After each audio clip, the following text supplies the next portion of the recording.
liberal, iniciativa ciudadana, todas las cosas que el sistema democrático, todos esos temas en el día de hoy se la ven. Voy a empezar por la democracia, en la primera parte de la unidad 3, por la que voy a explicar un poco. Antes de desarrollar el tema, es importante que sepan que en la Constitución original, incluso hasta hace muy poco, el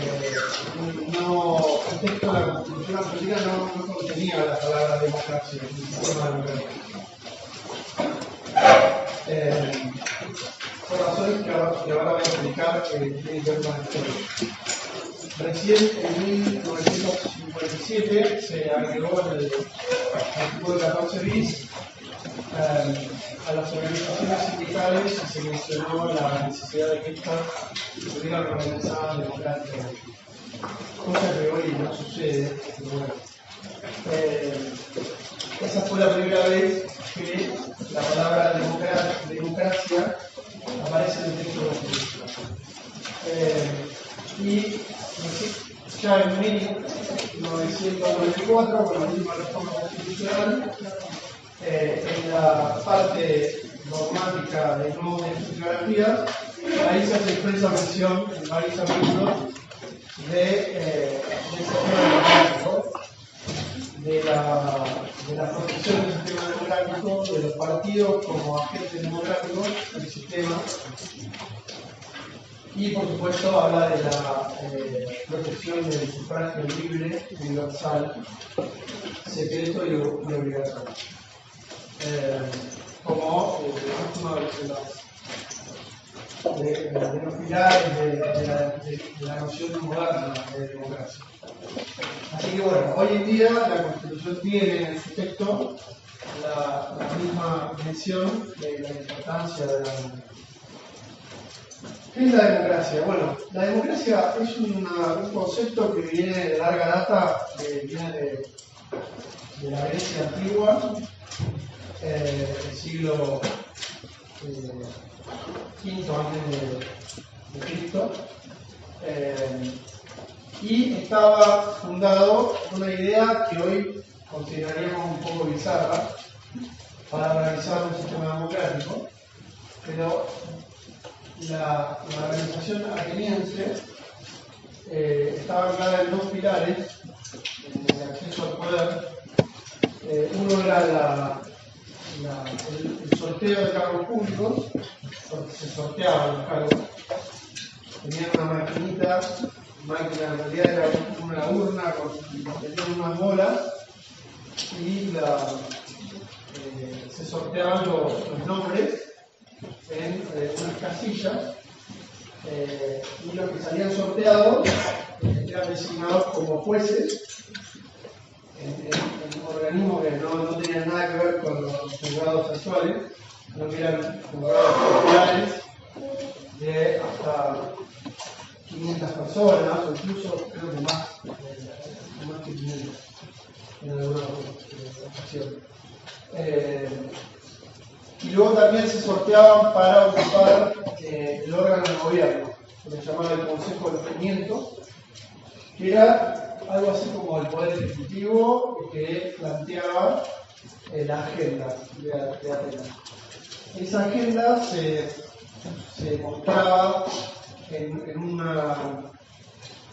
una especie de estrado, en una montaña, y había una colina donde los ciudadanos atenienses miraban al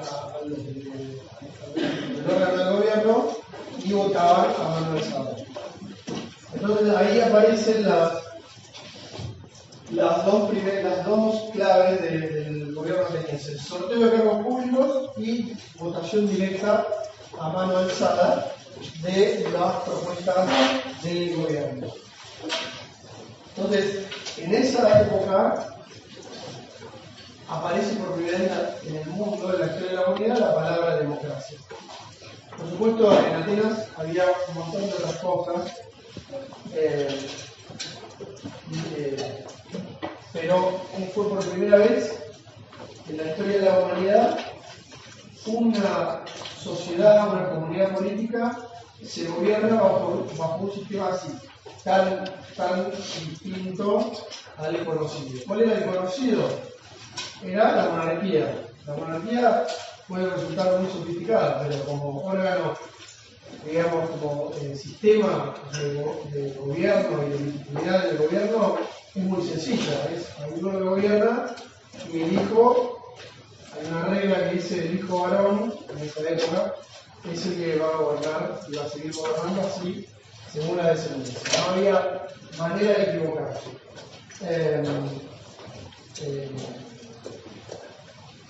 O la otra forma de gobierno conocida y simple era: nosotros somos los jefes y designamos a nuestros sucesores. Eso es la forma de gobierno bajo distintas modalidades, pero con la oligarquía designada por cooptación o la monarquía, que ya tiene una regla de sucesión hereditaria en el cargo. En Atenas, por primera vez en la historia, hubo una revolución y decidieron los atenienses derrocar a la familia gobernante de Atenas y establecieron un sistema equitativo de acceso al poder.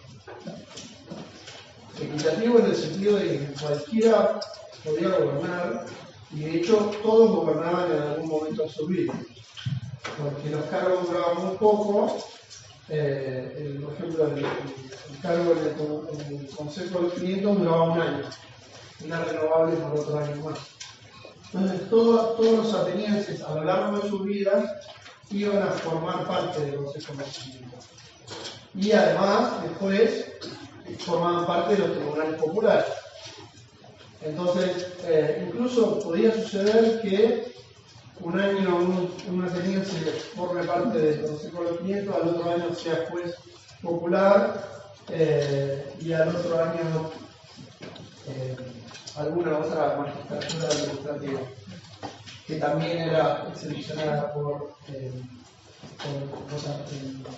sorteo. Había solo dos cargos que eran designados por sorteo: el de general, que era el que se encargaba de la defensa de la ciudad, y el de computador, el que llevaba el presupuesto, el dinero del Estado. Y esos cargos eran designados, eran electos. Eran los únicos dos cargos. Los demás eran por sorteo.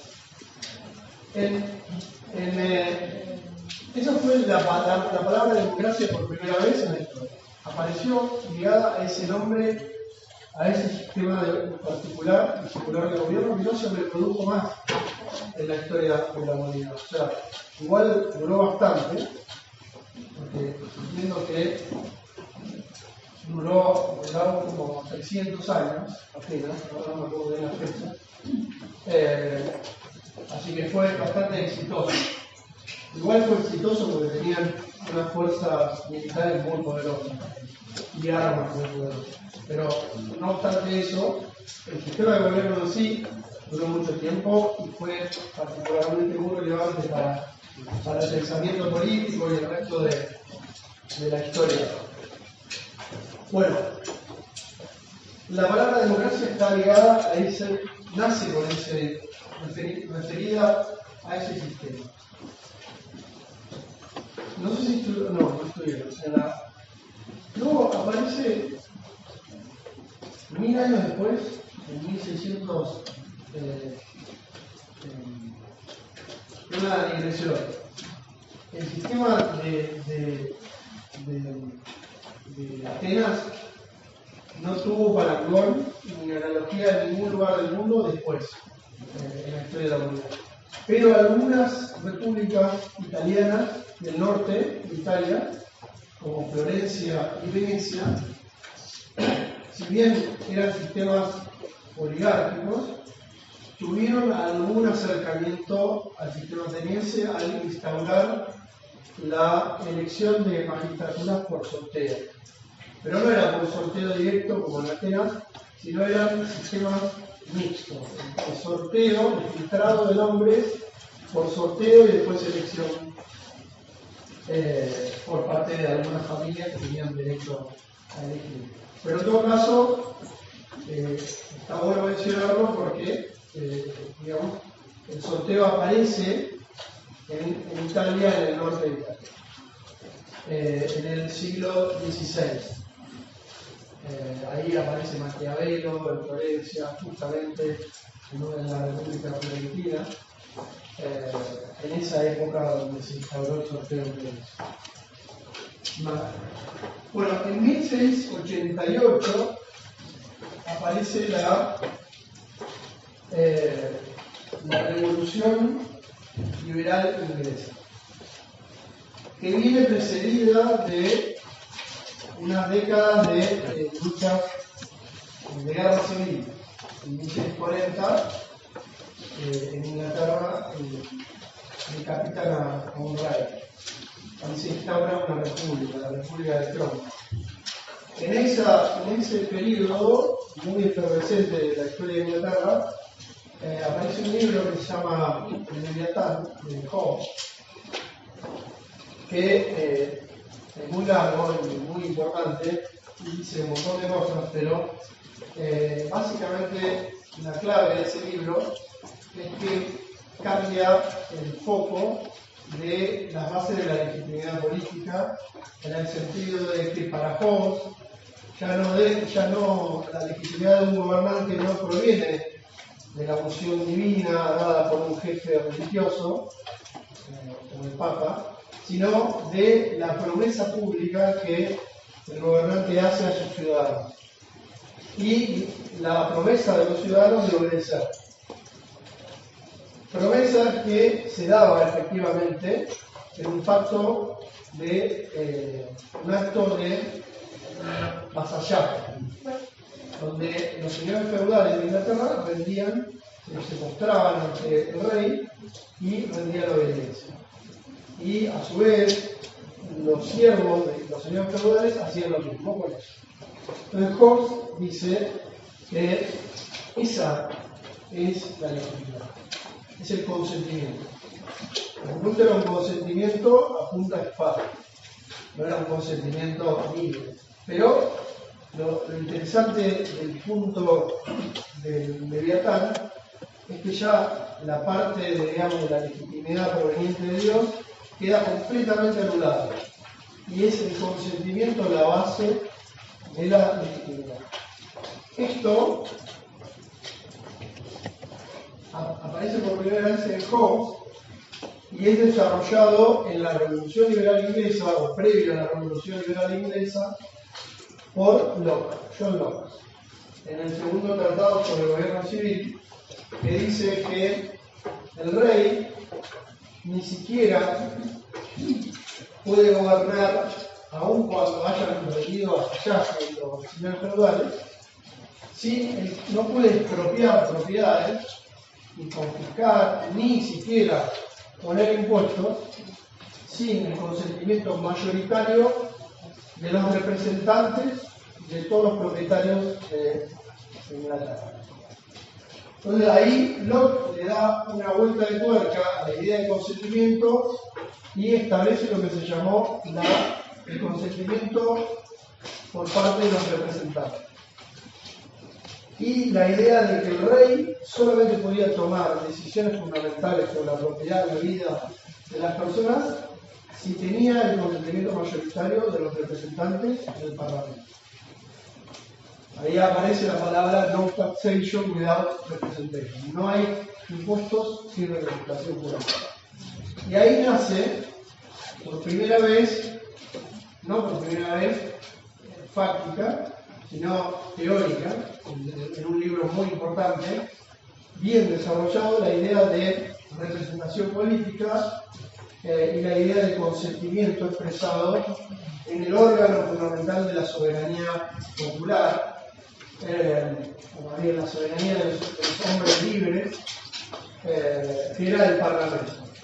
y el rey solamente podía tomar decisiones en el Parlamento. Estaba limitado por el Parlamento. Ahí nace la idea de soberanía parlamentaria, de representación política. Pero todavía la democracia no estaba asociada a ese sistema. Fíjense que estamos en una monarquía, en Inglaterra, en una monarquía con soberanía parlamentaria. Y que aparece por primera vez. Luego nos vamos 100 años después a la Revolución Americana y a la independencia de los Estados Unidos, donde se instaura por vez primera una república electiva federal. O sea, otra vez, ahora tenemos una novedad en la historia de la humanidad. Una república electiva, representativa y federal. Por primera vez aparece un Estado federal, como lo conocemos hoy, y una república de enormes dimensiones geográficas.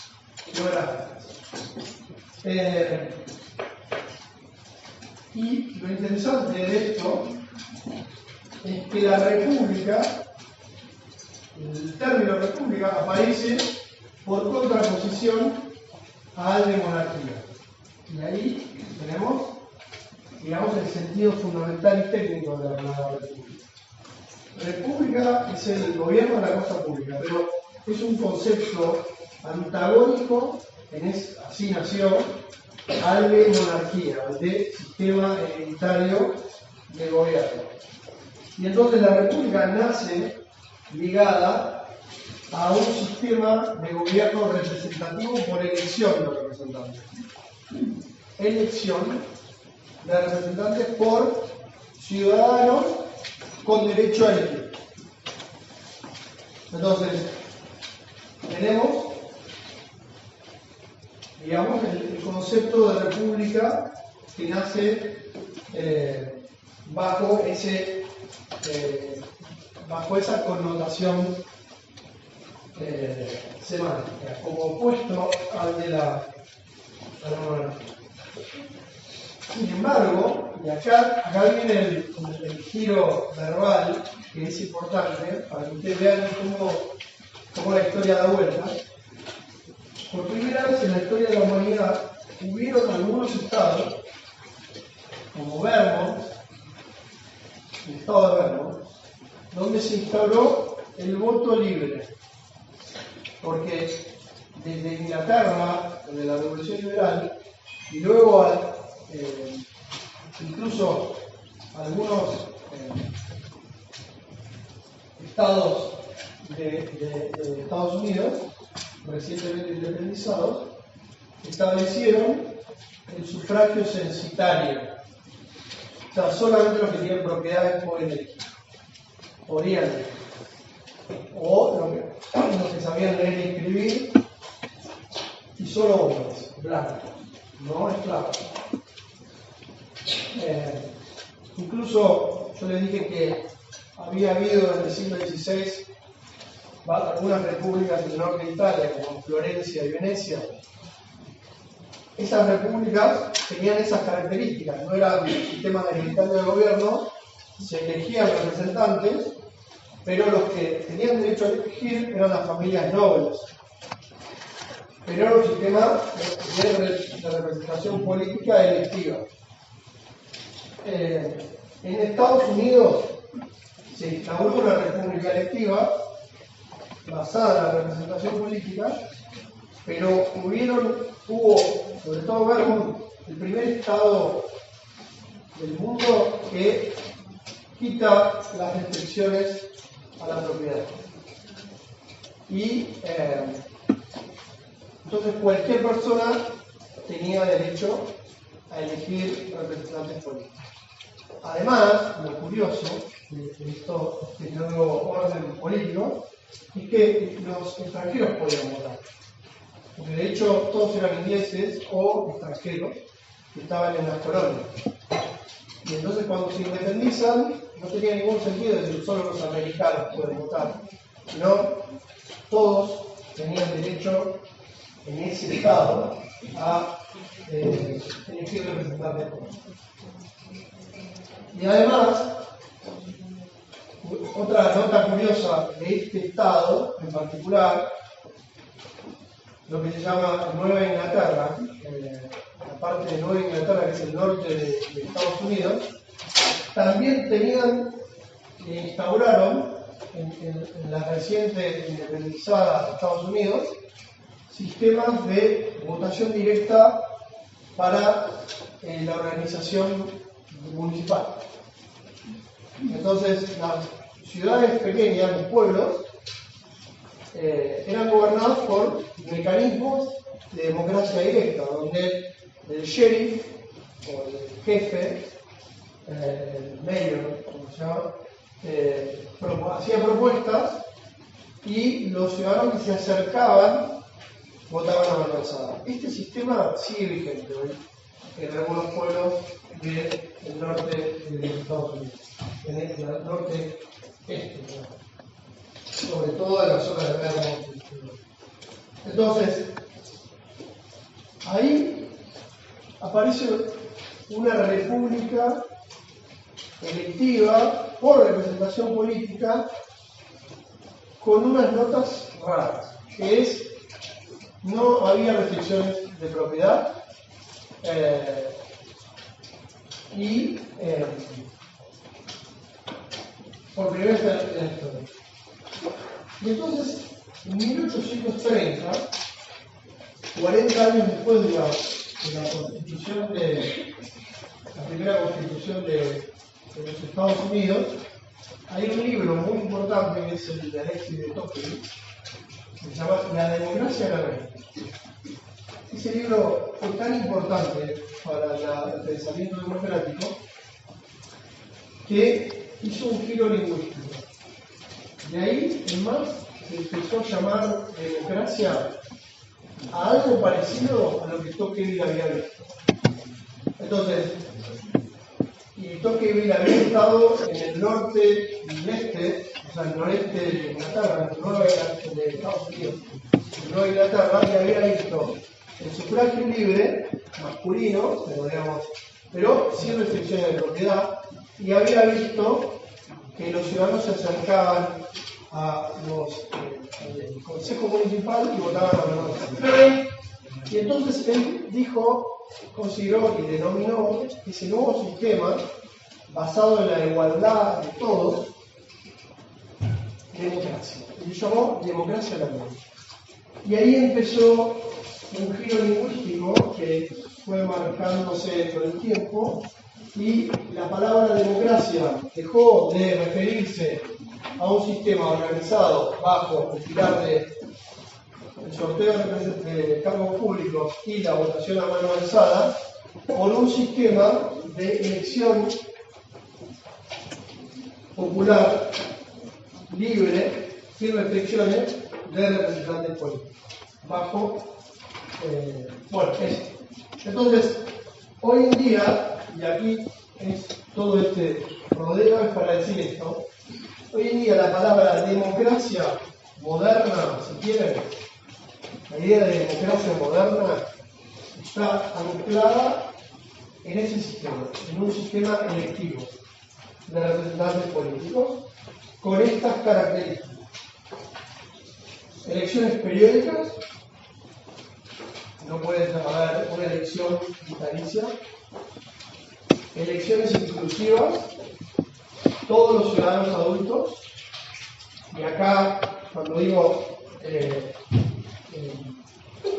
criterio fue cambiando con el tiempo, y hoy se incluyen todas las personas con independencia del género para que un sistema sea democrático. Por supuesto, hoy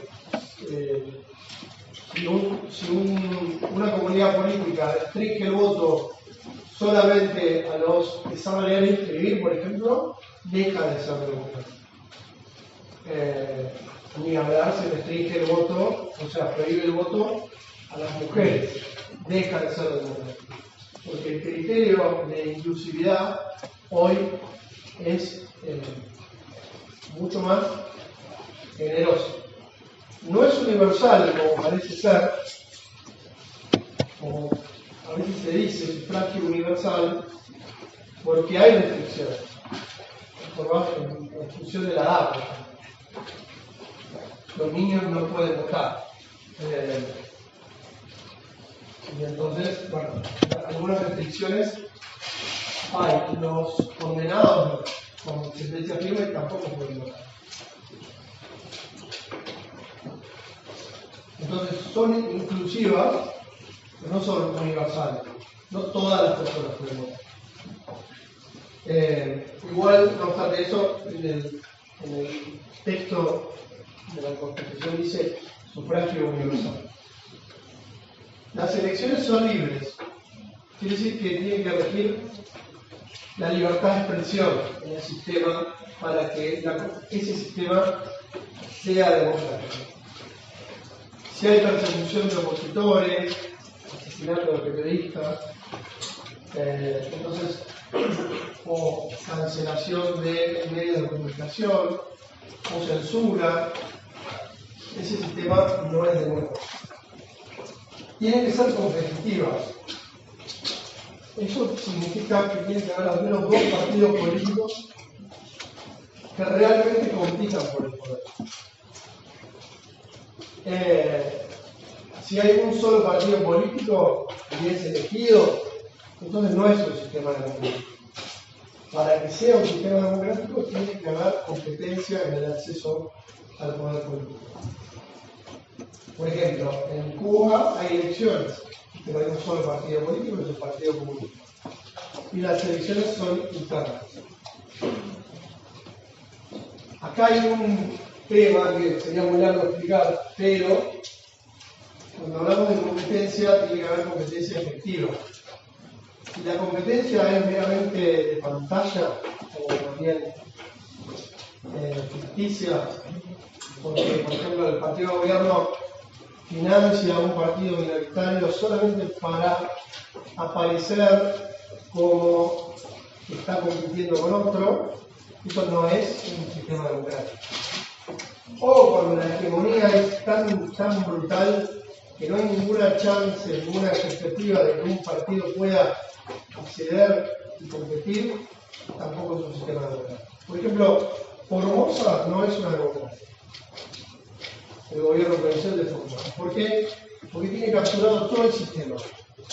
Maneja todos los recursos económicos de la provincia, que son casi todos estatales, y por lo tanto maneja el dinero del Estado y del partido político dominante, que es el Partido Justicialista. Y además tiene un sistema de elección, que es la ley de lema, que evita que cualquier disidencia interna se traduzca en una disidencia en el sistema electoral.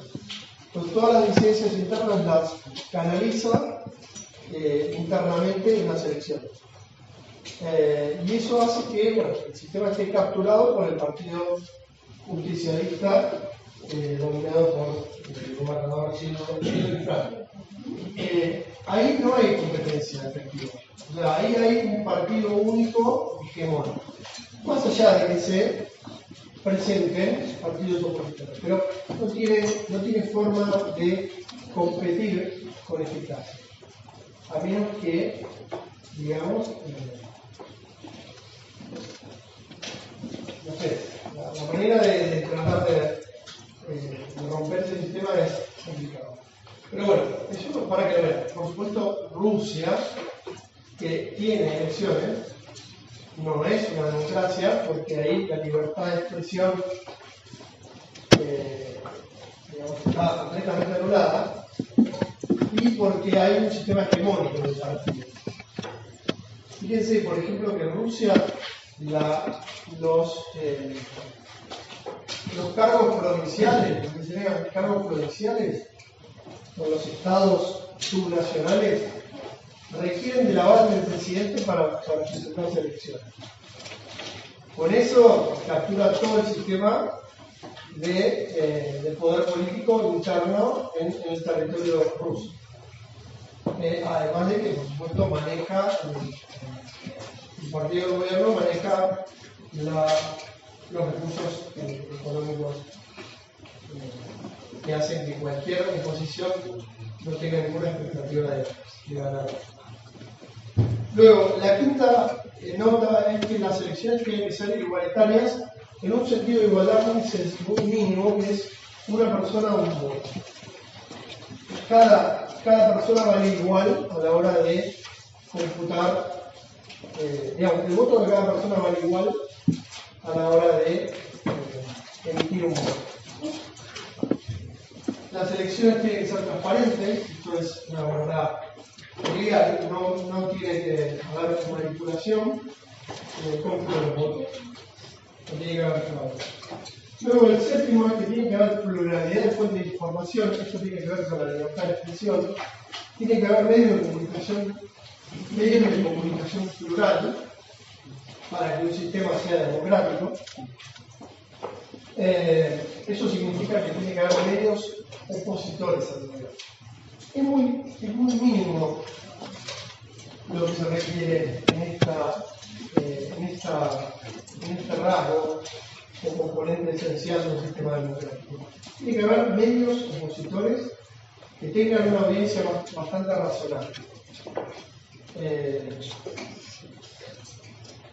Sí, por ejemplo, hay medios opositores, pero el ámbito de alcance es local, muy parroquial, ahí eventualmente podríamos estar hablando de un sistema no democrático, capturado por el partido de gobierno. Y finalmente, la octava es que el control final de las decisiones tiene que estar en manos de los representantes. Esto en realidad parece evidente, pero las elecciones son para empoderar, para delegar el poder.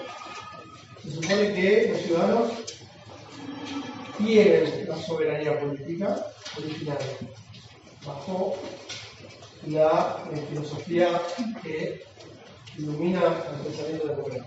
La soberanía está en el conjunto de la ciudadanía. Y son ellos, somos nosotros, los que delegamos el poder a nuestros representantes. Una vez delegado el poder, ellos van a gobernar en nuestro nombre y en favor de nuestros intereses. Pero son ellos, por delegación nuestra, los que tienen el poder final. No hay ninguna otra autoridad que pueda vetar o poner a un lado las decisiones que ellos tomen en nuestro nombre. ¿Cuál es el sentido de esto? Bueno, hay monarquías o sistemas políticos que tienen elecciones que son competitivas, pero hay un poder de tutelaje en el sistema político, en virtud del cual alguna autoridad no elegida puede vetar las decisiones. Por ejemplo, en Marruecos, donde el rey, donde uno tiene un parlamento, un primer ministro, toman decisiones, gobiernan bajo un sistema más o menos competitivo, pero el rey puede vetar las decisiones cuando quiere y lo hace. De hecho, lo mismo pasa en Irán, donde hay elecciones, pero hay un consejo religioso donde, digamos, puede vetar cualquier decisión. El consejo religioso no elegido. Entonces ahí vemos otra nota que es importante para que un sistema sea democrático. Todo esto no está en el texto constitucional, pero es importante que lo sepan para que ustedes entiendan a qué se refiere la palabra democracia modernamente. La palabra sistema democrático se refiere a esto. La democracia electoral, democracia moderna, es un sistema que está anclado en estos pilares, cada uno de los cuales son necesarios y conjuntamente suficiente para que podamos designar como a una comunidad política como democrática. Es, por supuesto, una cuestión de evaluación fáctica, ¿eh? Aunque la Constitución diga que Argentina es un sistema democrático. Pero no lo es porque la Constitución lo dice, lo es porque cumple con estas características fácticas.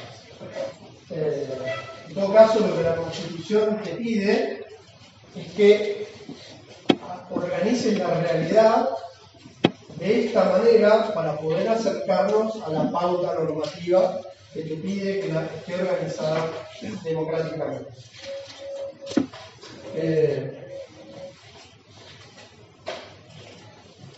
Entonces, ahora vemos bien la diferencia entre república, democracia y monarquía, que es bastante simple.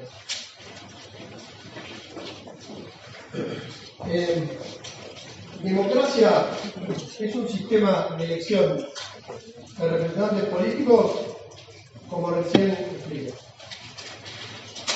República es una forma de gobierno basada en la elección de representantes políticos. Y monarquía es una forma de Estado con un monarca hereditario. Esas son las definiciones. Se pueden entrecruzar. Fíjense, podemos tener monarquías democráticas.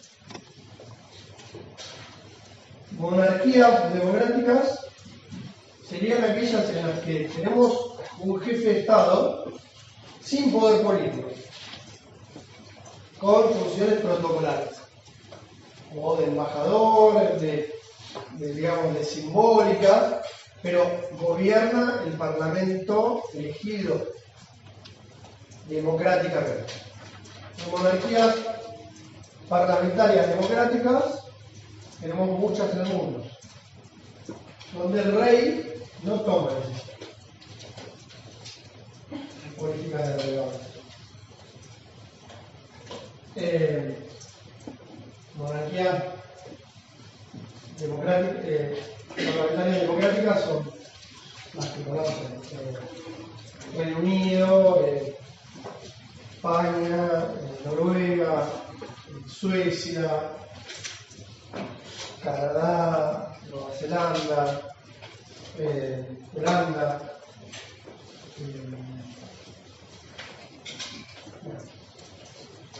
Japón.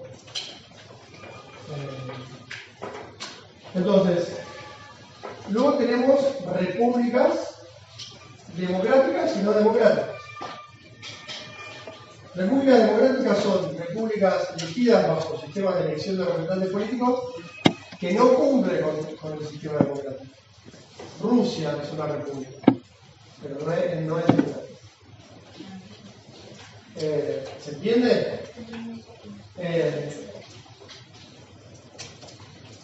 Y luego tenemos repúblicas democráticas, que son sistemas de elección de representantes que cumplen con las notas de un sistema democrático. Y tenemos un montón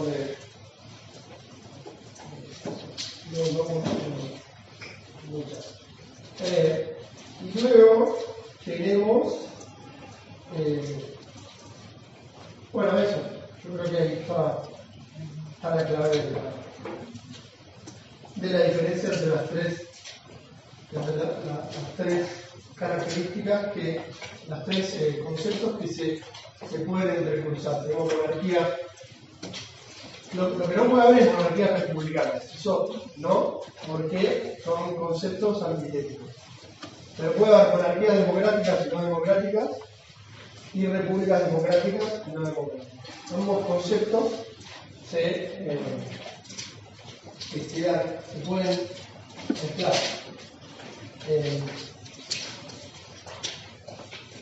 El artículo 1 de la Constitución Argentina de 1853 establece que Argentina protege, instaura para su gobierno la forma sistema republicana, federal y representativo. Como les dije, no hacía mención de la idea de la democracia. El sentido de por qué no lo hizo tiene que ver con la historia que recién les conté, porque la palabra democracia, para referirse a esas notas que le di, que expliqué, recién pasado muchas décadas, se logró instaurar en la comunidad internacional el nombre para designar eso. Hasta en el momento del nacimiento de la Constitución Argentina, democracia significaba Atenas, el sistema ateneo. Y lo que ellos, los constituyentes, hablaban de república representativa. Bueno, en 1994, la reforma de la Constitución de 1994 establece por primera vez la palabra democracia, como les dije, en el capítulo de nuevos derechos y garantías. Y ahí menciona la palabra el sistema democrático varias veces y establece como pauta fundamental de la Constitución Argentina el sufragio secreto, universal y obligatorio.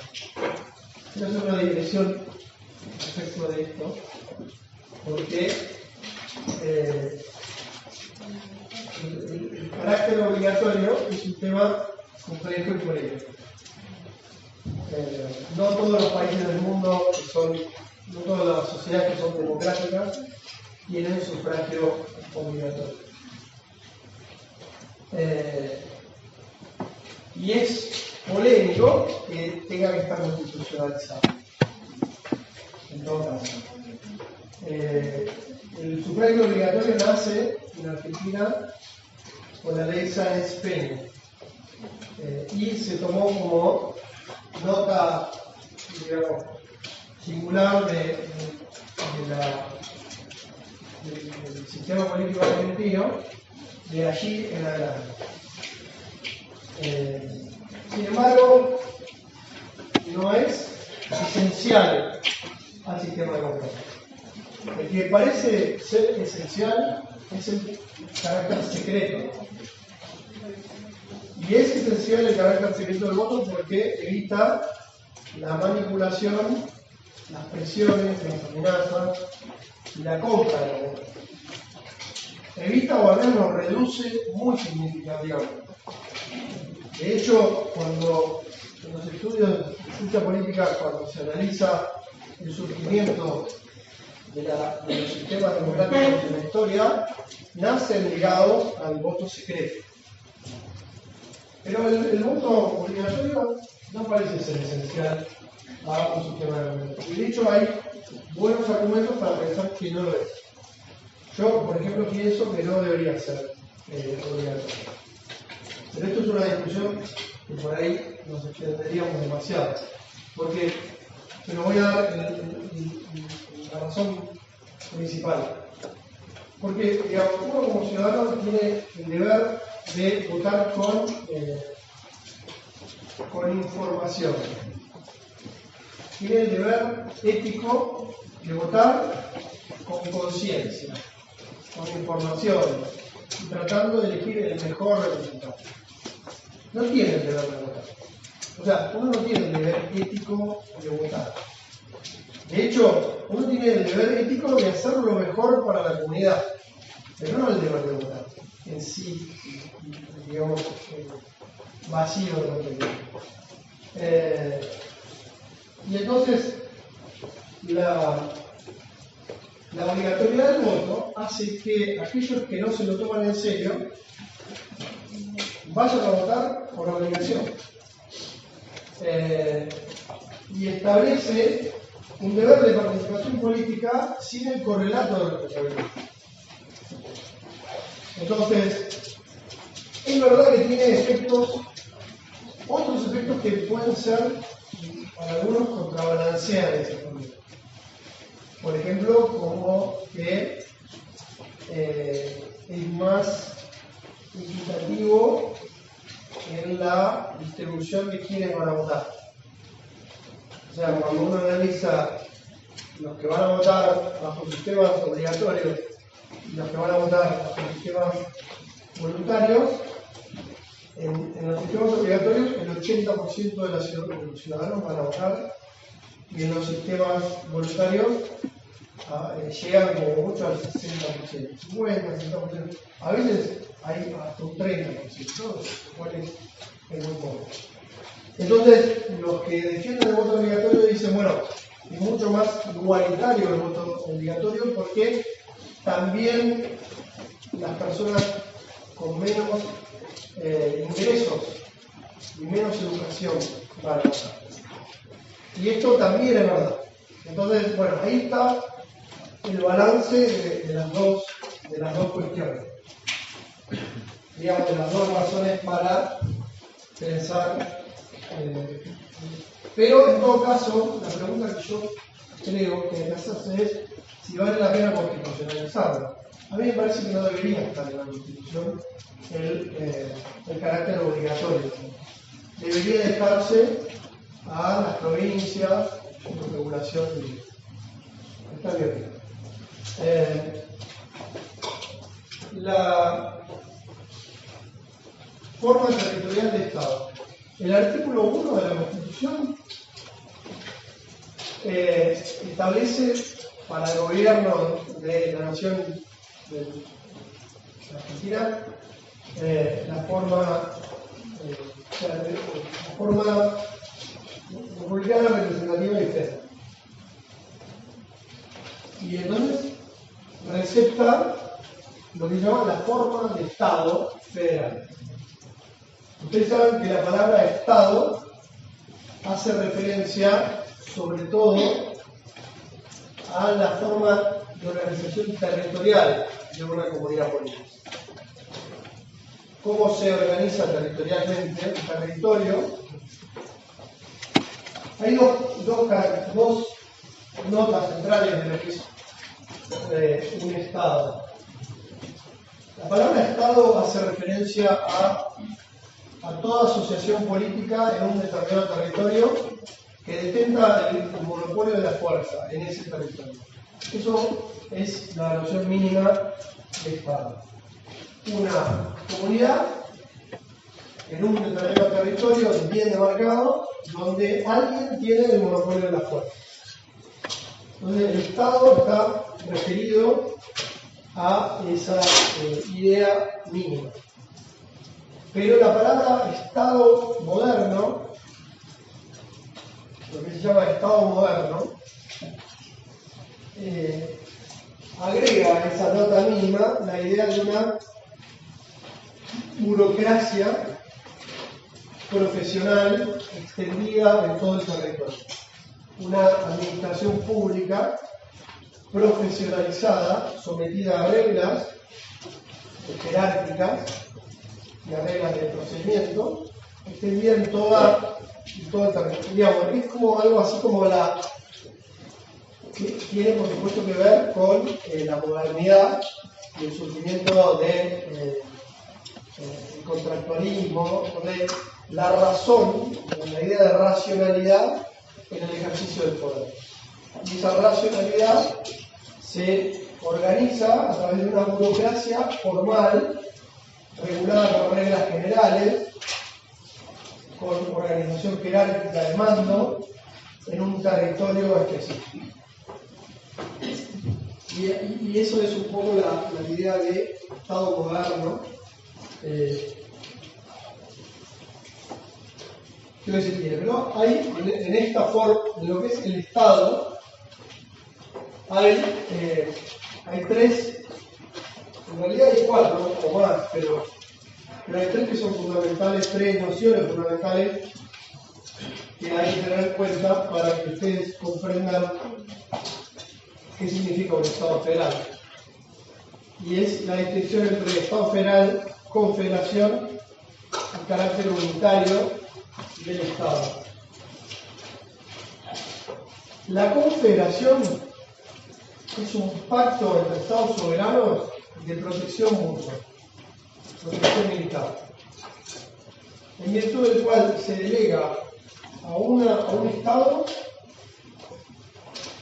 la protección militar del resto, como una alianza de defensa mutua.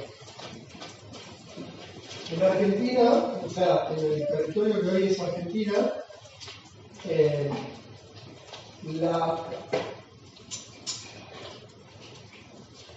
rigió la Confederación, que fue el Pacto Federal de 1831 hasta la Batalla de Caseros, la Constitución de 1853, que fue la Confederación Federal Argentina, que era un pacto de defensa militar donde las provincias del interior del territorio que hoy es Argentina le delegaban al gobernador del Estado de Buenos Aires la defensa militar del resto del territorio. Y el gobernador de Buenos Aires era el representante de la Confederación con esa específica misión. En una confederación, los estados tienen la libre asociación al pacto. O sea, pueden pactar, pero también pueden retirarse del pacto. Tienen la libertad de dejar de formar parte del pacto.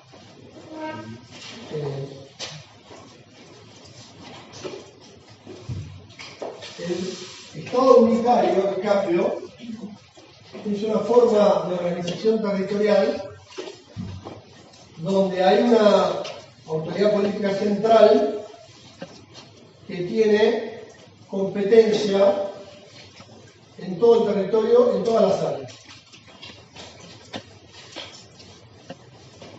Y ya está, es eso. O sea, es una autoridad central con competencia de gobierno y monopolio. O sea, es unitario porque hay una sola autoridad que reúne todas las políticas. En el Estado federal es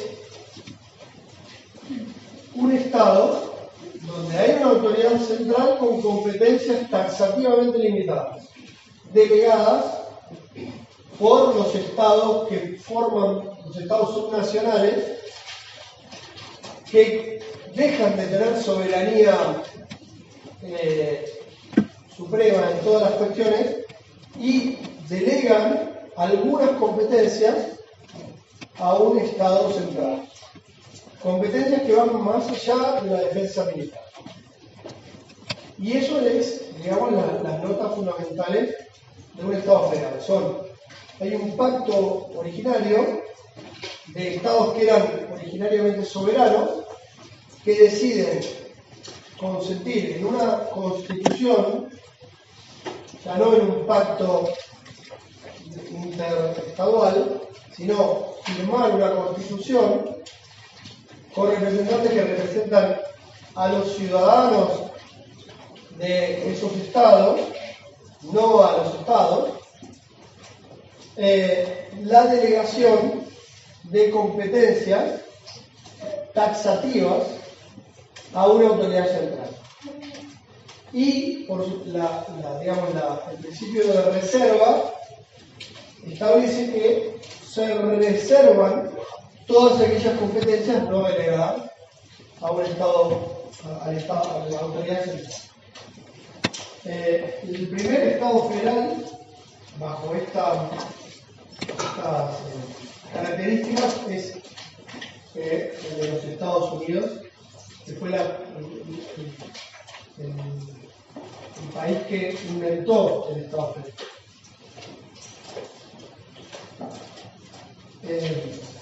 Porque hasta esa época teníamos confederaciones y Estados unitarios.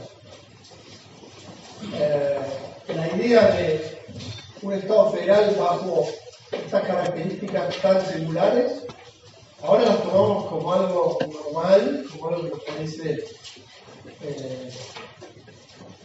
evidente, pero no era nada evidente y es muy difícil hacer de la nada lo que hicieron en los Estados Unidos, de inventarse un sistema con competencias de delegación taxativa, donde los estados no se pueden separar.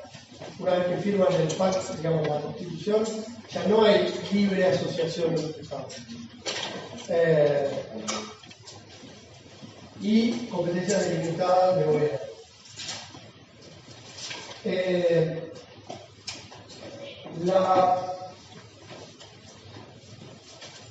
Hay una cuarta forma de Estado, que es los estados, lo que se llaman los estados autonómicos. Que a diferencia de los estados federales, tienen un origen unitario. Es decir, esto no es importante porque no lo pide el programa, pero, por ejemplo, en España, en Italia, hay legislaturas estaduales y nacionales. Y hay gobernadores, que se llaman jefes de gobierno subnacionales, elegidos por la ciudadanía. Lo interesante es que esas legislaturas fueron creadas desde arriba. O sea,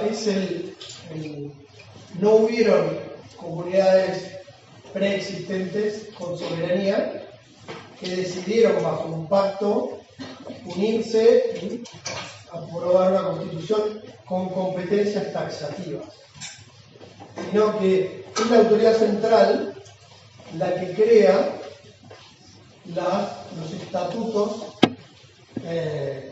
o, digamos, una constitución previamente unitaria que permite la creación de estatutos de autonomía con competencias que además son variables, porque la autoridad central puede recuperar o delegar alguna competencia dependiendo del momento.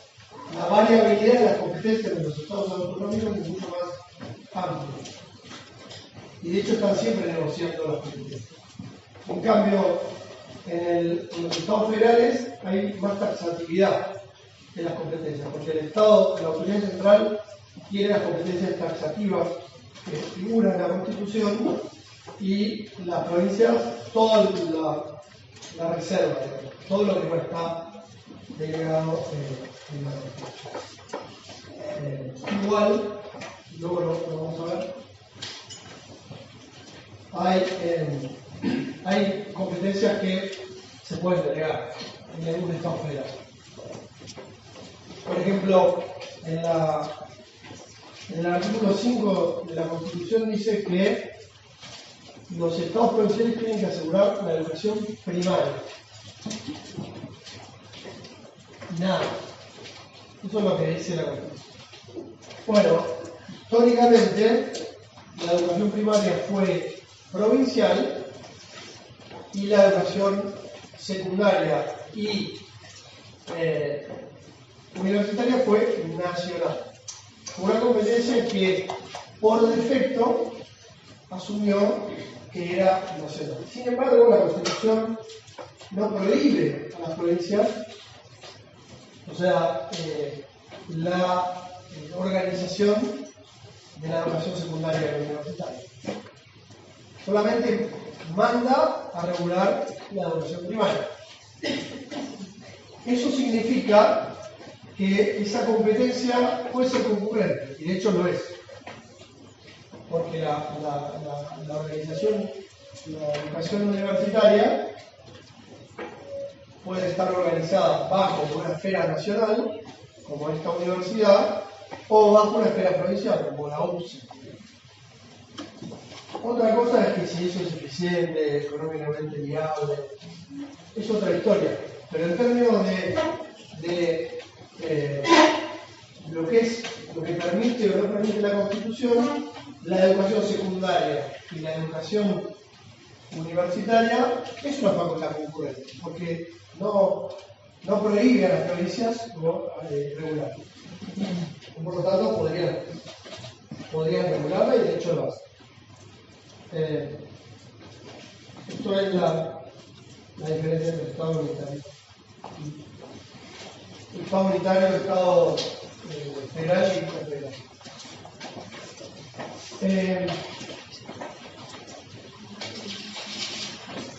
Luego vamos a la forma de gobierno presidencialista,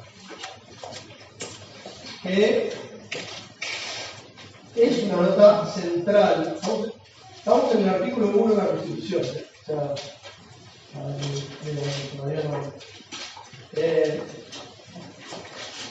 la forma de gobierno presidencialista no lo dice en el artículo 1, pero queda en múltiples artículos de la Constitución reconocido.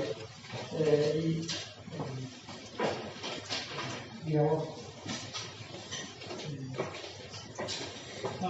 establecido constitucionalmente. Acá es importante que tengan en cuenta qué significa un gobierno presidencialista o una forma de gobierno presidencialista. Una nota al pie. Cuando se habla de Estado federal, unitario, es forma de Estado. Cuando se habla de república o monarquía, es forma de gobierno. Y cuando se habla de presidencialismo, parlamentarismo, lo que se fuera, es forma de gobierno. La diferencia entre forma de gobierno y forma de Estado es una cuestión importante. No se puede decir forma de gobierno federal. Técnicamente. Entonces, la forma de gobierno presidencialista hace mención o tiene que ver con la manera en que el Ejecutivo es elegido y es removido de cargo. A veces en la literatura se dice que se suele mencionar los poderes del presidente como si fueran esenciales a la misma definición de lo que es un presidencialismo. No. Los poderes del presidente son importantes, pero la definición del presidencialismo no tiene que ver con los poderes, tiene que ver con la elección y remoción del cargo ejecutivo. Y entonces se define lo que es un presidencialismo por contraposición al parlamentarismo y al semipresidencialismo, que son formas de elegir al Ejecutivo distintas. Y acá el cuadro es un poco, pero básicamente por ahí no lo van a entender y no se ve tan bien. Pero fíjense, tenemos forma de elección. Hay dos formas de elección: directa por la ciudadanía o indirecta por parte de los legisladores. O sea, votás directamente a un ejecutivo, como en Argentina, o votás a los legisladores. Y los legisladores después eligen al ejecutivo. Y luego tenés dos formas de remoción del cargo ejecutivo: el juicio político, que es a través de un juicio con un procedimiento muy agravado, muy difícil, que requiere mayorías cualificadas en el Congreso, un tribunal político y una acusación particular.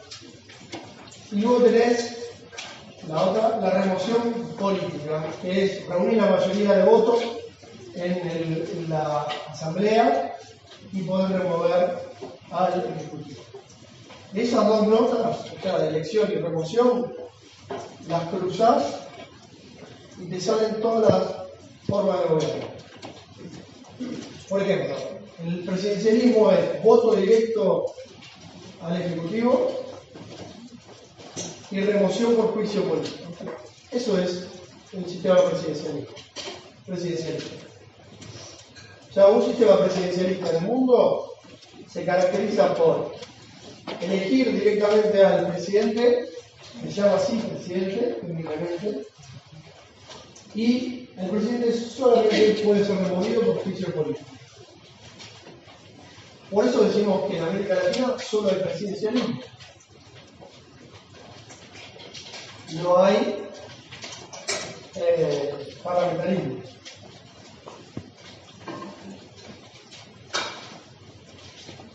Bueno, sí, perdón. Belice, en las islas del Caribe, pero nosotros América Latina.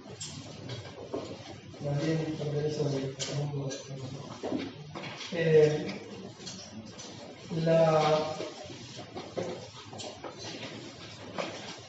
el parlamentarismo es justamente lo opuesto. Es elección indirecta del Ejecutivo, o sea, elegimos a los legisladores, los diputados, para la Asamblea, el Parlamento, y el Parlamento elige por mayoría de votos en el Parlamento a lo que se llama el primer ministro. Los jefes del Ejecutivo de los parlamentarismos tienen el nombre de primer ministro en la jerga técnica, más allá de cómo lo llaman en la Constitución. Se llaman en la jerga técnica el primer ministro. Por ejemplo, bueno, hay países que se llama presidente de gobierno a lo que es técnicamente el primer ministro. En España se llama presidente de gobierno, pero es un primer ministro, porque es elegido en el Parlamento. Y el parlamentarismo, el Ejecutivo puede ser removido por lo que llaman moción de censura política. Le quitan los votos, o más bien hacen una propuesta, y si hay mayoría absoluta de votos en el Parlamento, se quitan de encima al primer ministro y nombran a otro. Entonces, ahí vemos cómo se contrapone el presidencialismo, elección directa, remoción por juicio político, o lo que se llama mandato fijo, y parlamentarismo, elección indirecta, y remoción por censura política. Y el semipresidencialismo o semiparlamentarismo, uno puede decir que es una mezcla entre las dos. La verdad es que no es una mezcla. Bueno, más bien es un mosaico, no una mezcla. No es un sistema híbrido, sino están los dos sistemas en el sistema político. O sea, tenés un primer ministro elegido por los legisladores y sometido a moción de censura política, pero también tenés un presidente elegido directamente por la ciudadanía sin que pueda ser removido del cargo por censura política, solamente por juicio político. Y ese es el sistema de Francia, el inventor del sistema semipresidencial.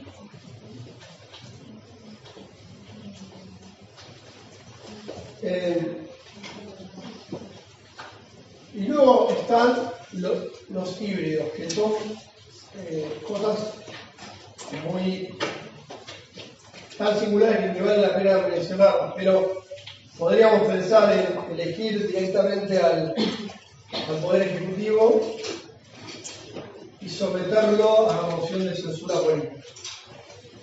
Una nota del presidencialismo y una nota del parlamentarismo. Ese sistema, por ejemplo, caracterizó a Israel desde el 2001 al, no me acuerdo ahora bien, desde 1993 al 2001. Elegían directamente al Ejecutivo, pero el Ejecutivo podía ser censurado sin juicio político por el Parlamento israelí. Luego podemos tener la elección indirecta, pero una vez que es elegido indirectamente, no se puede remover por censura política, sino solamente por juicio político. Esto sería una nota, la otra nota mezclada con de un parlamentarismo mezclada con otra nota de.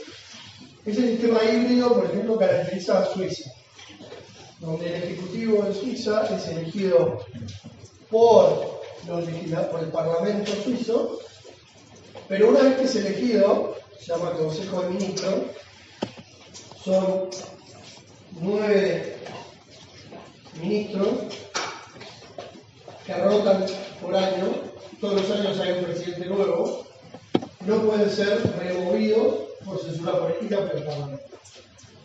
En el Ejecutivo. Ahí tenemos elección indirecta, pero una vez que es elegido el Ejecutivo, en este caso es colegiado, no hay censura política, lo que hay es juicio político. Bueno, estas son las características del sistema político, características centrales del sistema político argentino. Es federal, una forma de Estado federal, representativa, democrática, bajo una forma de gobierno republicana y presidencialista. Con estas características. Una nota que lo vamos a ver en el Ejecutivo, cuando hablemos del Poder Ejecutivo, en la unidad 10, es que la reforma de 1994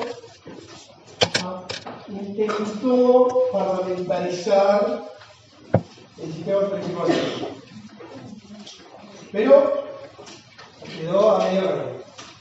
A medio camino no, dio un pasito, pero no de ninguna manera parlamentarizó el sistema. Se creó la figura del jefe de gabinete, que es una figura sui generis, que es como el coordinador.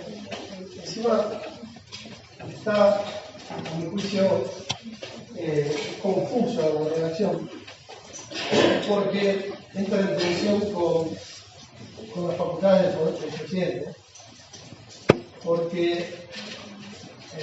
es una especie de coordinador de la administración pública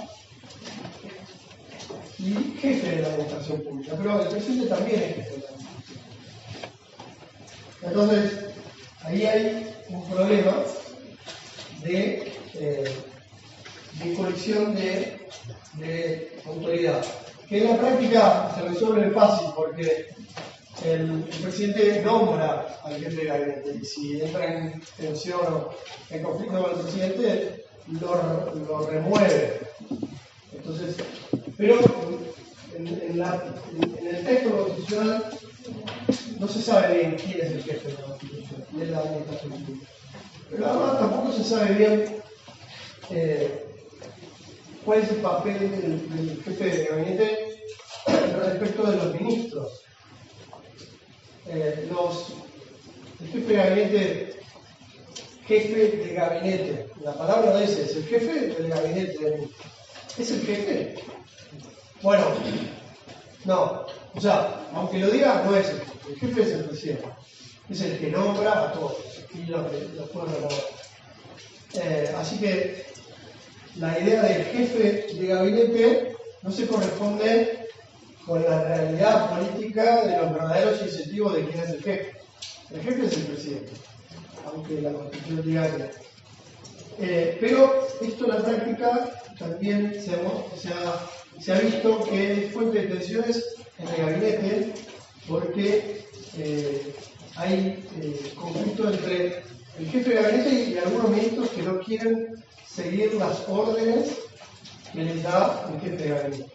¿Okay? Y no le reconocen el carácter del jefe de gabinete. Y hay algunos jefes de gabinete que se arrogan esa función de ser jefe de gabinete que despierta, digamos, incomodidad en otros ministros que consideran que están a la par del jefe de gabinete. De hecho, desde un punto de vista de los incentivos políticos, están a la par, porque todos son nombrados por el presidente y son removibles por el presidente. Y el jefe de gabinete no tiene ninguna cartera ministerial. En cambio, los demás tienen que administrar un montón de recursos directamente. Entonces, hay un desbalance en lo que, digamos, en la coordinación del gabinete. Pero bueno, el jefe de gabinete se intentó poner como una figura que va en una dirección de parlamentarizar al presidente. ¿Y por qué parlamentarizar el presidencialismo? Porque el jefe de gabinete puede ser removido por mayoría absoluta de ambas cámaras, de los miembros de ambas cámaras. Los miembros totales. Esto está en el artículo de la jefatura de gabinete. Ahora no me acuerdo si es el 5 o 10. Pero es el único ministro que puede ser removido por moción de censura política. Y esa facultad se consideró que era una nota parlamentaria, propia de los parlamentarismos. Esto es cierto, pero es una figura, la moción de censura política, que es solamente aplicable a un jefe de gabinete que es elegido por el presidente, que es el jefe ejecutivo.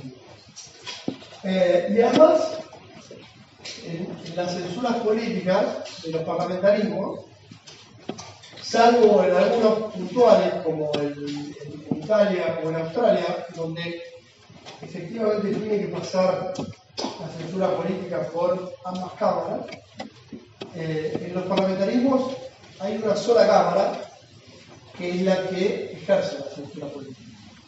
Acá se estableció que, además de ser una figura subalterna menor, jefe de gabinete, que puede ser removible por el presidente,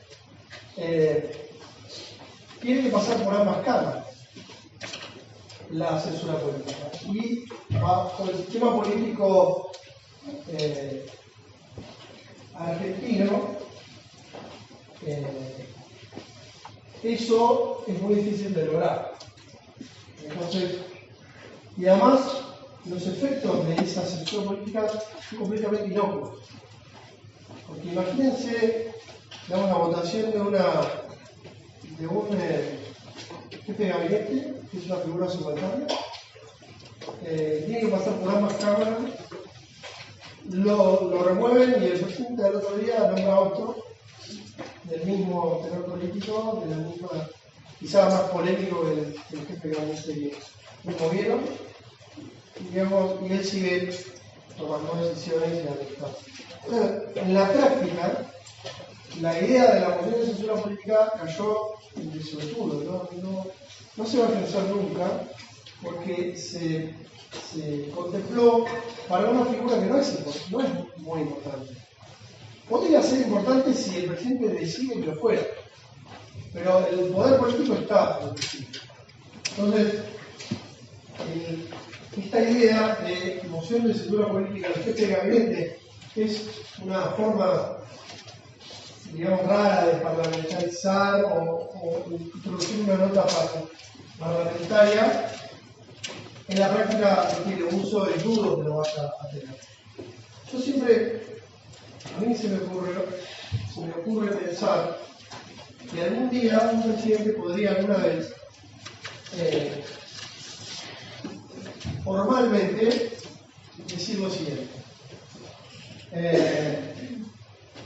Bueno, ahora que he sido elegido presidente, voy a delegar todas mis facultades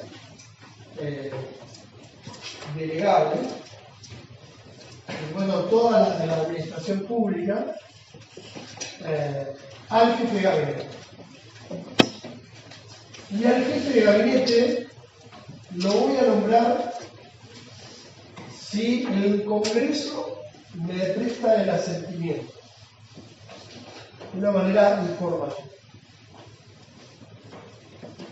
Eso habría que ver si no es inconstitucional o no constitucional. Pero en la práctica podría significar una especie de parlamentarización decidida por el presidente del sistema político argentino. Porque ahí, bajo esa modalidad, tendrías que el cargo del jefe de gabinete tendría que salir del propio Congreso y una vez elegido por asentimiento, una especie de consentimiento informal del Congreso, pasaría a estar sujeto a moción de censura política y el jefe de gabinete tendría delegadas, bajo un acto administrativo formal, las facultades que el presidente decidiera delegar al jefe de gabinete. Eso significa que la Constitución argentina abría una puertita para la parlamentarización de facto del sistema político. El problema de esto es que esa parlamentarización de facto no tendría, no habría incentivos para hacerlo. ¿Por qué un presidente que ha corrido la campaña electoral, que ha, digamos, puesto la cara en la campaña, va a decidir delegar el poder, una vez elegido, en otra figura incierta que surja del asentimiento del Congreso? Eso difícilmente lo va a hacer. Y por otro lado, una vez que ese jefe de gabinete empezara a gobernar, suponiendo que eso se diera hipotéticamente, el presidente siempre puede retomar las competencias delegadas y anular esa delegación, con lo cual habría siempre un tutelaje por parte del presidente respecto del jefe de gabinete, con lo cual tampoco sería, digamos, un parlamentarismo típico. Y la otra cuestión, que tampoco sería igual a un parlamentarismo, es que ese jefe de gabinete, suponiendo que, además, el jefe de gabinete tampoco podría designar ministros, que es lo que toca, digamos, la función de un ejecutivo es designar a los ministros para gobernar. Entonces, si un presidente delegara la competencia en un acto administrativo formal al jefe de gabinete, el jefe de gabinete tampoco podría designar ministros, tendría que pedirle permiso al presidente para designar a su ministro. Con lo cual, tampoco parece ser tener mucho sentido. Y por si fuera poco, esos ministros no pueden ir al Congreso. Y en los parlamentarismos, los ministros están en el Parlamento y son diputados. Ahí hay diputados que son ministros. Hay unión de funciones. Acá, si un ministro es designado, solamente puede ir a rendir cuentas mediante el mecanismo de la interpelación ministerial. Entonces, tampoco sería un sistema parlamentario. Es decir, con esto le digo, hay una puertita para una especie de parlamentarización de facto, pero que quedaría con pies cortos, digamos, con pasos. No sería un sistema parlamentario, ni siquiera si un presidente decidiera dar ese paso. Con lo cual, el sistema argentino sigue siendo presidencialista. Y cuando veamos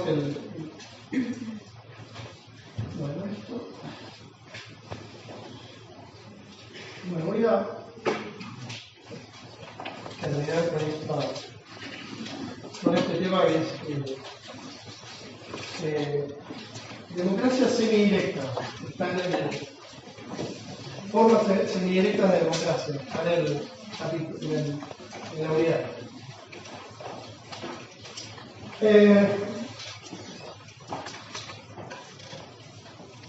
En la literatura en los sistemas políticos contemporáneos hay dos sistemas semidirectos de democracia. Una es lo que se llama la iniciativa de agenda, y que la palabra técnica es iniciativa de agenda, que en Argentina se lo llama, en la Constitución parece haberlo llamado Iniciativa Popular Legislativa, artículo 39 de la Constitución. Y la otra es la iniciativa ciudadana de referéndum. La iniciativa de agenda, la iniciativa popular legislativa, y la otra es la iniciativa ciudadana de referéndum. ¿Qué son estas dos formas? Y después tenemos los plebiscitos. Estoy hablando de palabras técnicas más allá de lo que diga la Constitución. La iniciativa de agenda es muy simple. Ciudadanos se juntan firmas como el change.org, pero en los sistemas que lo receptan son físicas, la mayoría. Y una vez que juntan firmas en unas planillas que les da la autoridad electoral, la presentan ante la autoridad electoral o el Congreso y presentan una propuesta de ley. Y esa propuesta de ley, el Congreso tiene la obligación de tratarla durante un periodo determinado, que en la legislación argentina son 12 meses. Si el Congreso no trata, omite tratar la propuesta de ley, muere la propuesta. Y si la rechaza, muere y no puede ser tratada en el próximo periodo legislativo. Y si la aprueba, es esto. Pero fíjense, lo importante acá es el silencio. Si no hace nada, muere el proyecto de ley. La iniciativa ciudadana de referéndum también parte de juntar firmas ciudadanas, pero acá hay dos vías, la directa o la indirecta. Si junta el umbral de firmas establecido por la ley, la Constitución o la legislación, una vez que la junta y se verifica el umbral de firmas, se llama a referéndum. Se llama a una votación pública. Y esa es la iniciativa ciudadana de referéndum directa. Y luego tenemos la indirecta, que es, los ciudadanos juntan firmas, se alcanza el umbral es verificado, se presenta la propuesta de ley o la propuesta de reforma constitucional ante el Congreso tiene un periodo para tratarla, y si no la trata, se llama referéndum. A diferencia de la iniciativa de agenda. ¿Entiende? O sea, la iniciativa de agenda, se juntaban firmas, se presenta en el Congreso, y si el Congreso no la trata, muere. En la iniciativa ciudadana de referéndum indirecta, se juntan firmas, se presenta en el Congreso, y si el Congreso no la trata, se llama referéndum. Eso es lo que llama la iniciativa ciudadana de referéndum indirecta. O sea, hay dos, iniciativa de agenda e iniciativa ciudadana de referéndum. Y estas dos tienen dos especies, la directa y la indirecta. El artículo 39 de la Constitución habla de la iniciativa popular legislativa y establece que una ley va a regular la posibilidad de que los ciudadanos que junten firmas puedan presentar un proyecto de ley ante el Congreso y la ley va a definir los alcances de ese mecanismo de democracia femenina. No dice que es un mecanismo de democracia femenina. La ley específica, que es la número 24747 del 96, establece un 1,5% de firmas para presentar un proyecto de ley, de firmas de 1,5% de ciudadanos con derecho a voto, el 1,5% del padrón electoral. Y al menos 6 distritos provinciales tienen que estar representados en esa firma. Ya la legislación es bastante problemática por múltiples razones. Por ejemplo, ¿qué significa que 6 distritos electorales tengan que estar representados? Porque podría buscar un 1,5% de ciudadanos porteños y 5 votantes del resto de provincias y estarían representadas esas provincias. Pero no tiene mucho sentido. Digamos, la representación del resto de las provincias tiene que ser equitativa, tiene que haber porcentajes mínimos, pero eso no lo dice la ley, lo cual ahí hay un problema. Pero en todo caso, establece, pero lo importante es que la ley establece que si el proyecto de ley no se trata en el Congreso, el proyecto, digamos, no puede, es cancelado, muere, queda sin vigor. No establece la obligatoriedad de convocar un referéndum. Entonces, la ley 4747 regula lo que se llama la iniciativa de agente. Porque los efectos del silencio legislativo no despliegan un referéndum obligatorio. Y en este artículo establece que excepciones a la materia. O sea, a aquellas cosas que se pueden presentar desde la ciudadanía, desde abajo. Proyecto de reforma constitucional, tratados internacionales, tributos, o sea, impuestos, presupuesto y materia penal. Esas materias no pueden ser canalizadas a través de la iniciativa popular. Luego tenemos la consulta popular, que puede ser vinculante o no vinculante. La consulta popular es lo que se llama un plebiscito, técnicamente. Técnicamente es un plebiscito. Un plebiscito es cuando una autoridad decide convocar una votación popular para resolver alguna cuestión central. A diferencia de las iniciativas ciudadanas de referéndum, que empiezan con contadas de firmas, los plebiscitos, consultas populares, se inician desde arriba, lo decide una autoridad política.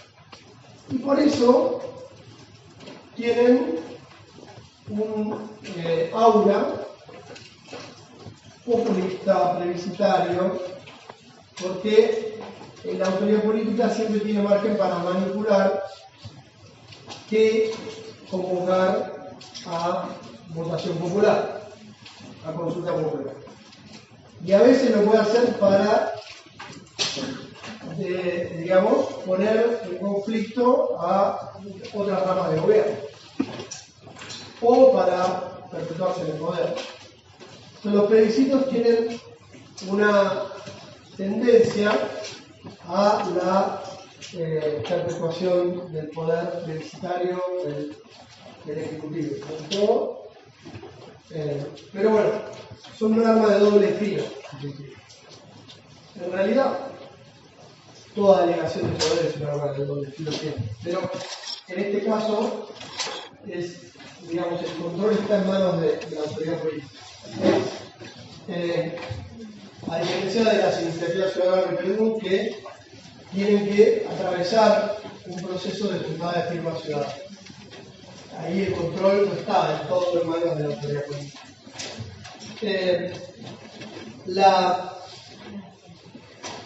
Fíjense una nota importante.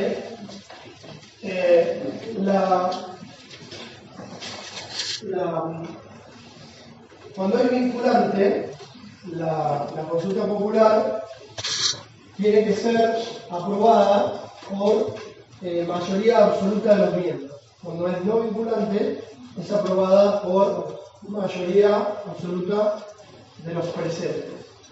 Cuando es vinculante, tiene que haber un 35%, según la ley, estableció un 35% de quórum de participación del Estado. Y lo interesante de este artículo es que no establece excepciones. Hay algunos autores que dicen que las excepciones del artículo 39 se aplican a la consulta popular. Pero esa interpretación es antojadiza, porque creo que voy a dar campo a eso. ¿Por qué? Si no lo dice, esta vez uno debería interpretar el texto de la Constitución favoreciendo los derechos políticos del ciudadano. Por lo tanto, no cabría pensar que la consulta popular no está restringida por prohibiciones como las que tiene el artículo 39. Fíjense el espíritu de la reforma constitucional, que a los ciudadanos les confía, pero a los políticos no les confía todo. ¿Sí? Ese es el espíritu de la reforma constitucional de 1994. O sea, le damos poder a los ciudadanos para que junten firmas, pero no para desplegar un referéndum si nosotros, los políticos, lo rechazamos, pero además hay temas sobre los que ellos no van a poder presentar ningún proyecto de ley. Sin embargo, lo decidimos nosotros, tenemos las manos desatadas. Podemos presentar cualquier proyecto de ley de cualquier tema. Incluso el Ejecutivo podría presentar consultas populares sobre competencias, sobre facultades privativas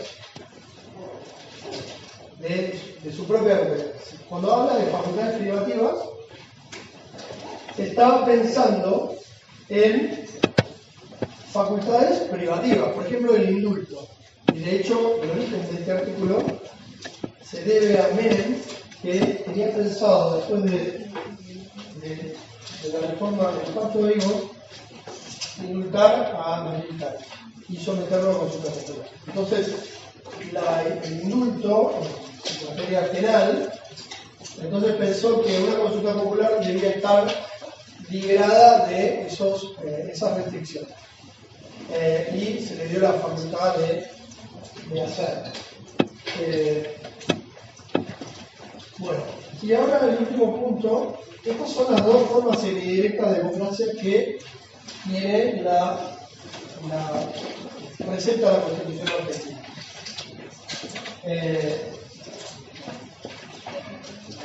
Y ahora viene el punto que quiero, y con esto termino. El artículo 39 está legislado como iniciativa ajena. Pero la pregunta que uno debe hacerse es si la Constitución no permitiría regular las iniciativas ciudadanas de referéndum. Y la respuesta que yo y otras personas, y de hecho en el Moodle hay un texto que escribimos con un colega donde fundamentamos precisamente este argumento. El artículo 39 no obliga a legislar una iniciativa ajena. Porque el texto de iniciativa popular legislativa puede ser cualquier cosa. O sea, no es un término técnico. Y cuando uno escudriña los debates de la reforma de 1994, los debates del bloque que aprobó la Constitución, el bloque de la UCR y el bloque del PJ, uno se da cuenta de que no tiene clara esta diferencia entre iniciativa ajena e iniciativa ciudadana de referéndum. de hecho no queda explicitada en ningún momento, e incluso hay algunas ponencias, como la de Eduardo Menem, que menciona explícitamente como ejemplos de la práctica del artículo 39 a las experiencias de los cantones suizos. Y es curioso porque los cantones suizos no tienen iniciativa general, tienen iniciativa ciudadana de referéndum. Hay otra diputada que habla y refiere como antecedente del artículo 39 la Constitución de Río Negro de 1988, que es la primera constitución provincial, a instancia del radicalismo, que aprobó en el texto de la Constitución una iniciativa ciudadana de referéndum muy difícil de canalizar, porque requiere el 20% de los ciudadanos del padrón, y no ha sido legislada ni regulada, pero que está en la Constitución, que permitiría a la ciudadanía vetar una ley del Congreso de Río Negro. Y esta diputada lo menciona como un ejemplo del artículo 39, pero la Constitución de Río Negro es un ejemplo de iniciativa ciudadana de referéndum, no de iniciativa. Entonces ahí tenemos, en el propio seno del bloque que aprobó el artículo 39, no tenía muy claro la intención entre la iniciativa agenda e iniciativa ciudadana de referéndum. Con lo cual, la Constitución permitiría la regulación de iniciativas ciudadanas, siempre bajo los parámetros definidos por el texto constitucional, que son las excepciones de materia y el umbral que no puede ser superior al 3%. Y eso empoderaría, mi opinión es que si el Congreso regulara de manera más permisiva una iniciativa ciudadana de referéndum, cambiaría el sistema político argentino sin tocar la Constitución.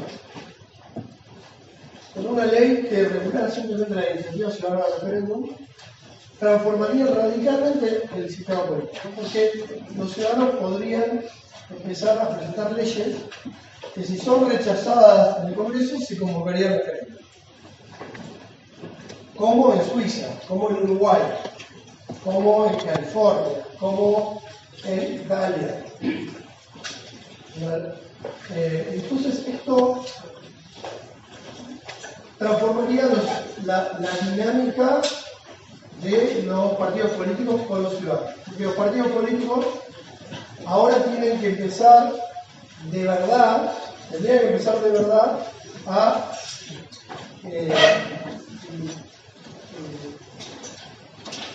ocultar la opinión ciudadana, de tal manera que no haya un número significativo de personas con capacidad para plantear una propuesta de ley que luego terminara en un referéndum y, digamos, no se perdiera el control de las decisiones políticas.